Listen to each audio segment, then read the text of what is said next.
Isang mapagpalang umaga po mga kabayan. Welcome sa ating panibagong update rito po sa Calax, Cavite, Laguna Expressway na nagsisimula sa Mamplasan, Binyan City, Laguna.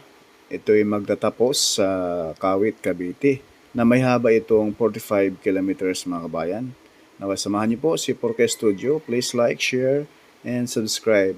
Dito po tayo ngayon mag-update mga kabayan sa pinaka dulo na itong subsection 3 mga kabayan. Dito po nagsisimula sa Aguinaldo Interchange to Governors Drive Interchange.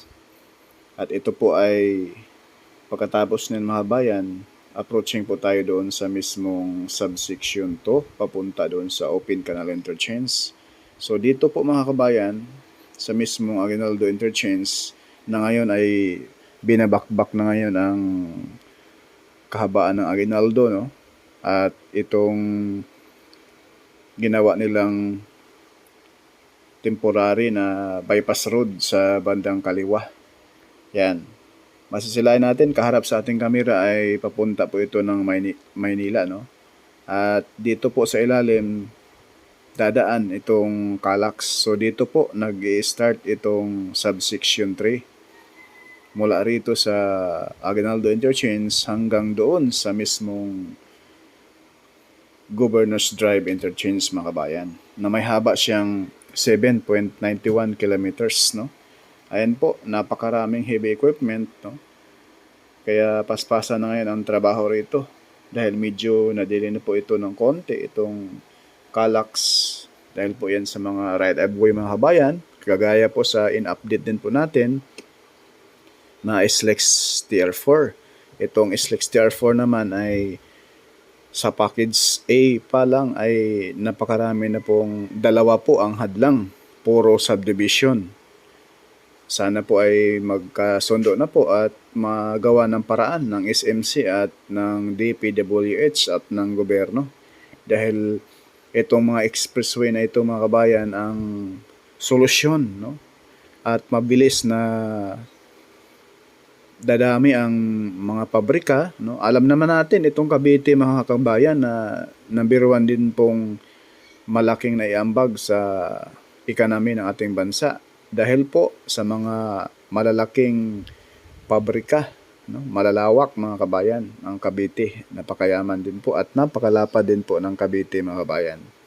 At ang mga bypass road po rito sa Cavite ay halos parang expressway na rin po at napakarami. Mayroon pang isang expressway na gagawin, yung City Bix, no? Cavite, Tagaytay, Batangas Expressway. Malapit na pa rin pong sisimulan mga kabayan. So back to the topic na po tayo. Ay ang kaharap sa ating kamera ay approaching na po yan doon sa Mayor's Drive, ano? Ayan, dire-diretso na po yan doon mga bayan. At atin pong iikot ang ating kamera nang masilayan naman ninyo ang area ng paakyat ng Tagaytay. Ayan po. Ayan po yung kalsada na yan. Paakyat. Yan po ay papunta doon sa silang proper, no? Diyan sa unahan. At paakyat na po ng Tagaytay. At makita naman natin rito na talaga naman yung mga pabrika, no? Napakarami. Kaya gano'n na lamang nag-atikha ang ating gobyerno na mas maparami pa po ang expressway. Ayan po mga bayan, yung tulay na yan, dyan po dadaan sa ilalim dito. Babakbakin yan yung area na yan, no? Kumbaga sa ilalim, dadaan ang Calax nitong Aguinaldo Highway, no? Pagkatapos bakbakin, sisimentuhin ulit para yung alignment ng Aguinaldo mga kabayan, yung nilihis nila, pagsamantala lamang yan. Pero babalik din po yan sa dati. Ayan, no? Once na ayan ay matapos na po yung ilalim paghukay. Dahil sa ilalim po dadaan, itong Calax. Dito po talaga sa areang ito mga kabayan, lalo na pag mga rush hour ay bumper to bumper ho talaga yan dyan na area, no? Pero TS laang makakaraos din tayo mga kabayan. So ito naman po ang portion ng Governors Drive Interchange. Ito po yung mapa natin mga kabayan para masisilayan ninyo yung pinakataas, no? At talaga namang Nakahanda na rin po rito yung toll gate. Ayan po mga kabayan, oh. Sobrang nakaka-excite din po ito. Dahil itong interchange ng Governor's Drive, ito po ay napakalaking access road papuntang General Trias. Alam naman natin mga kabayan, ang General Trias ay napakarami din pong pabrika dyan, no?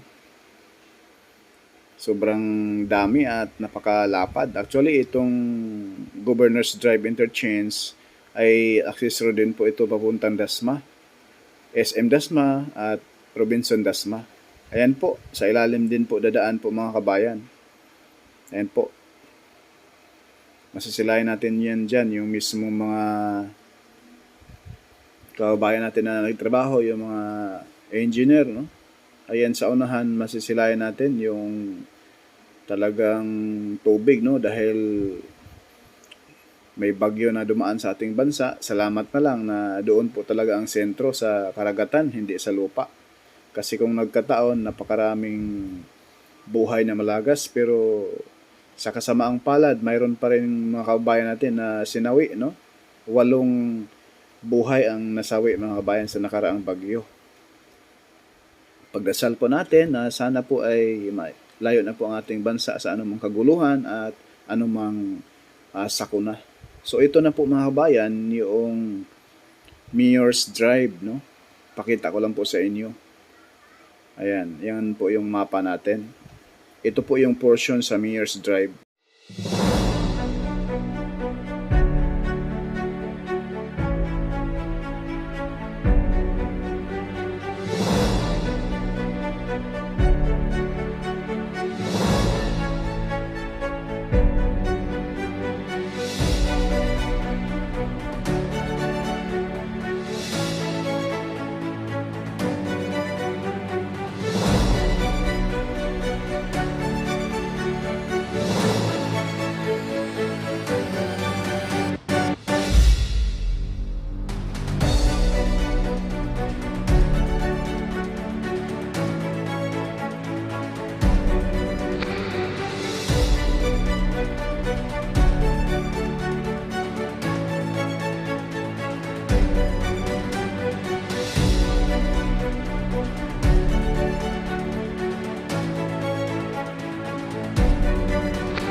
Ang subsection 2 mga kabayan mula sa Governor's Drive hanggang Open Canal Interchange. Ang subsection 1 naman ay Open Canal to Kawit, Cavite, no? Na may haba siyang 8.42 kilometers mga kabayan mula sa Open Canal hanggang doon sa pinakadulo sa may Kawit, Cavite.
Yung kalsada na yan sa harapan natin mga kabayan, ang pakaliwa papuntang Mayor's Drive, ang pakanan papuntang Aguinaldo Highway. At itong habaan na yan na po yung Open Canal Road.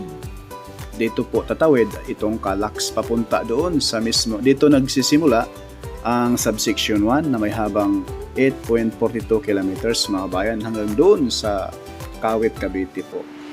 At dyan sa unahan, masisilayan natin mga kabayan na talagang napakataas na po yung tambak.